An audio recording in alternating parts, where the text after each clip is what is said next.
राम राम जी। आत्मा मंथन में आपका स्वागत है। अब 6 तारीख को होने वाली बैकुंठ चतुर्दशी के बारे में मैं आपको बताने वाली हूँ। देखो, बैकुंठ चतुर्दशी का क्या अर्थ है, क्यों मनाई जाती है। यहाँ पे सबसे पहले ही जो चीज़ समझने की है वो है कि शंकर भगवान और विष्णु भगवान एक हैं, ये समझाने के लिए जो है या समझने के लिए बैकुंठ चतुर्दशी जो है वो मनाई जाती है। यहाँ विष्णु जी ने शंकर भगवान की आराधना करनी थी। ठीक है, उन्होंने क्या किया, 1000 कमलों का जो है बंदोबस्त किया। एक कमल उनको बीच में से दिखे ही ना कि वो कमल कहाँ गया। ठीक, उन्होंने शंकर भगवान को वो कमल चढ़ाने थे, स्वर्ण कमल थे।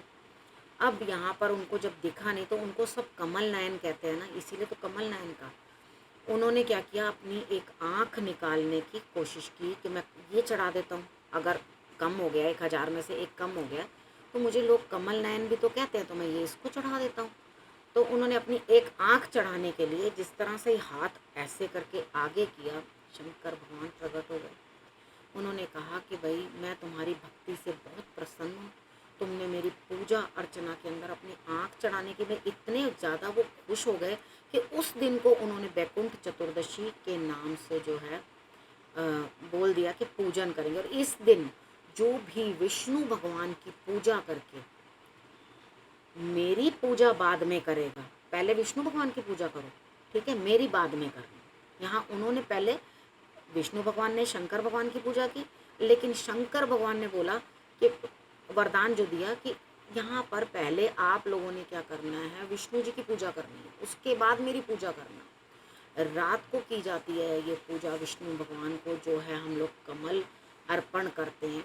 जो लोग नहीं ला सकते हैं, नहीं कर सकते, हर बार बताती हूँ, हाथ पे बनाओ, भाव से बनाओ, बना करके वो कमल अर्पण करो। अब उनसे प्रसन्न होकर शंकर भगवान ने जो है उन्हें सुदर्शन चक्र प्रदान किया था। अब सुदर्शन चक्र तो उनको मिल गया।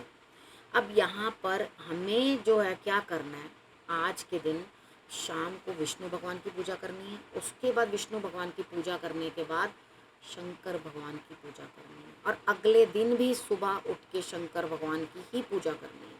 ठीक है, आप अपने तरीके से सिंपल करो, जैसे करो, जिस तरह से भी करना चाहते हो, इलेबोरेट तरीके से करना चाहते हो, जैसे करना चाहते हो, किस तरह से क्या करना है वो मैंने आपको बता दिया। 14 दिए इस दिन आपने मंदिर में ज़रूर चढ़ाने हैं जाकर। ठीक है, अब दिए मॉर्निंग में तो कोई नहीं जलाता, शाम को ही जलाओगे ना जाके। तो शाम को जा कर के आपने जो है दिए, 14 दिए आपने जो है मंदिर में चढ़ा देने हैं। अगर आपके अपने घर का मंदिर है, सोच रहे हो मुझे यहाँ पर भी 14 जलाने हैं, तो कोई प्रॉब्लम नहीं है, आप 14 जला दो।